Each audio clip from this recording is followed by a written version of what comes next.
La venue de l'automobile facilite grandement les déplacements. Au début du 20e siècle, de plus en plus de gens possèdent une voiture et s'en servent pour quitter la ville, surtout durant la période estivale. La chaleur, la proximité et la pollution des grands centres poussent les habitants à chercher refuge à la campagne et sur le bord de l'eau. C'est le début d'une industrie touristique estivale pour l'île Jésus.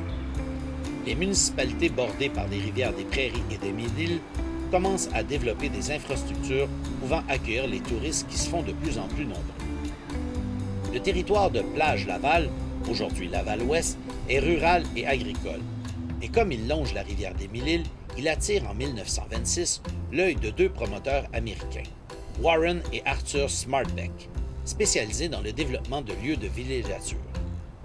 Ils achètent des terrains situés dans le secteur de la municipalité de la partie ouest de la paroisse de Sainte-Rose, aujourd'hui Fabreville, et y font construire, près de la plage, un village d'été composé de chalets qu'ils nomment Plage-Laval.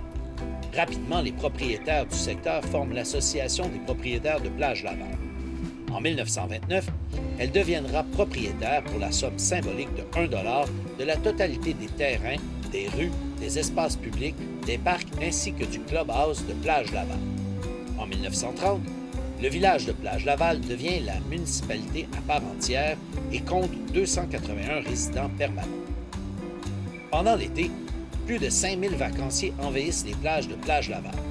Ils viennent profiter durant la journée de la fraîcheur de l'eau, des activités nautiques comme la pêche, le canotage et la baignade, ainsi que les plaisirs de la plage.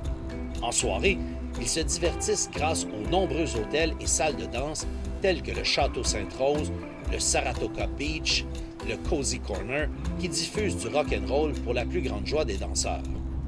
Ces nuits à l'américaine attirent plusieurs visiteurs et nécessitent parfois l'intervention des constables qui doivent séparer les ivrognes et calmer les bagarres.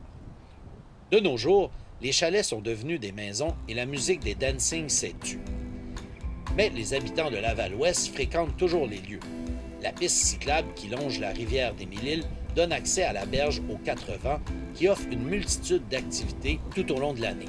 Les citoyens utilisent les plages pour jouer et s'y reposer. La rivière demeure propice à la pêche et aux balades en bateau en attendant de retrouver la qualité qui lui permettrait d'accueillir à nouveau des baigneurs enthousiastes.